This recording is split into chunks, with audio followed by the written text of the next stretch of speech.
रेखा के पिता दिल्ली में किसी तरह अपने और अपने परिवार का पेट पाल रहे थे। पर एक दिन अरे रमेश, तुम्हारी बेटी के तो समझो भाग्य ही खुल गए। वकील लड़के का रिश्ता आया है। अरे वाह, कब करना चाहते हैं शादी? वो लोग तो जल्द से जल्द ही करेंगे। बाकी शाम को मैंने रेखा को देखने के लिए बुला लिया है। तेरा घर छोटा है तो तुम लोग मेरे घर ही आ जाना। राकेश और उसकी बीवी सारी तैयारी के साथ रोहित और रेखा की शादी कर देते हैं।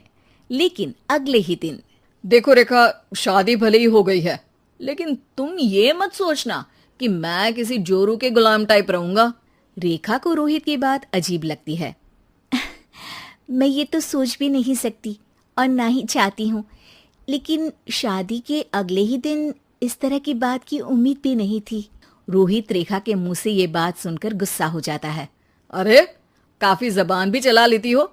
माँ ने सिखाया नहीं कि पति से कैसे बात करते हैं? रेखा अब चुप रहने में ही भलाई समझती है। रेखा, जल्दी से नाश्ता तैयार कर लो। आज पहला दिन है, सारे काम तुम्हें समझा दूंगी।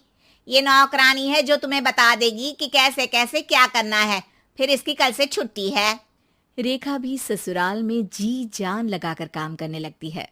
खाली समय मिलता तो पति के वकालत की किताब उठाकर पढ़ने लगती। ये क्या, जब देखो तब पढ़ती रहती है। अच्छा सुन, कल पिता के घर से 20,000 रुपये लेकर आना। मेरे छोटे बेटे की फीस भरनी है। लेकिन पापा क्यों भरेंगे उसकी फीस? अरे वाह जी वाह, पापा क्यों भरेंगे? तो ये बता, हम क्यों रखेंगे तुझे यहाँ? क्यों खाना देंगे फ्री में? अरे, क्योंकि मैं बहू हूँ इस घर की। तभी वहाँ रोहित आ जाता है। अरे वाह, बड़ी जबान चला रही हो। चुपचाप माँ जो कह रही है वैसा कर, वरना सामान उठा और जा अपनी झोपड़ी में। बेचारी रेखा क्या करती, पिता के घर जाती है, उनको सारा हाल बताती है। पिता भी जैसे तैसे पैसों का इंतजाम कर बेटी को ससुराल के लिए विदा करते हैं। देखा, अब कहाँ से आए पैसे? अरे बहुत माल है तुम लोगों के पास, बस सीधी उंगली से निकालते नहीं। नहीं नहीं माँ, पापा ने अपनी मोटरसाइकिल बेचकर पैसों का इंतजाम किया है। पता नहीं अब वो ऑफिस कैसे जाएंगे। अरे वाह भाई, ये भी हम सोचे। खैर, जैसे तैसे दिन बीतते हैं। रेखा जहाँ एक प्यारे से बेटे की माँ बनती है, तो वहीं उसका वकालत की किताब में ज्ञान और गहराता जाता है। हे भगवान, बुरे फंसे। ये केस तो लगता है कि मैं हार ही जाऊंगा। देखिए, मैंने आपकी इस केस की फाइल पढ़ी थी। इस केस को जीतना बहुत ही आसान है। वाह भाई वाह, यहाँ वकालत की डिग्री लेकर भी मैं समझ नहीं पा रहा हूँ, और तुमने रोटी बनाते बनाते ही केस समझ लिया। अरे जाओ जाओ, जाकर मुन्ने को संभालो। केस मैं संभालूंगा। ए लड़की सुन, जाकर अपने बाप के यहाँ से 3 लाख लेकर आ।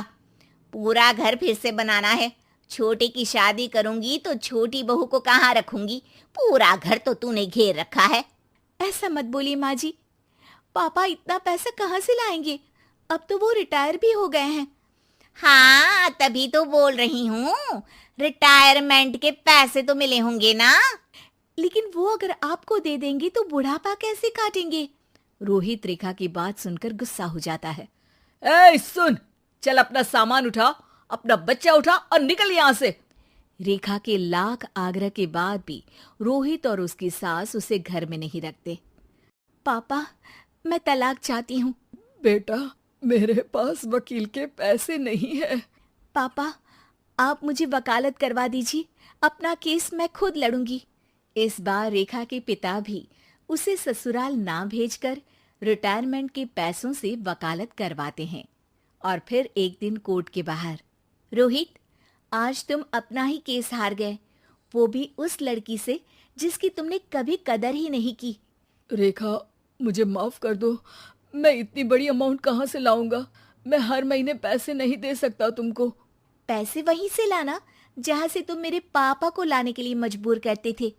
एक पिता अपनी बेटी की शादी उसकी खुशहाली के लिए करता है, ना कि सारी जिंदगी कर्जदार बनने के लिए। अरे, मेरे ही बेटे की किताब पढ़ पढ़ कर ज्ञान बांट रही हो। वकालत की किताब तो ससुराल में ही पड़ी थी ना। बिल्कुल, यहाँ मेरी गलती रही। जिस पैसे से मैंने इसकी शादी की थी, मुझे वो पैसे पहले इसकी पढ़ाई में लगाना चाहिए था। और आज रेखा एक जानी मानी वकील के रूप में काम कर रही है।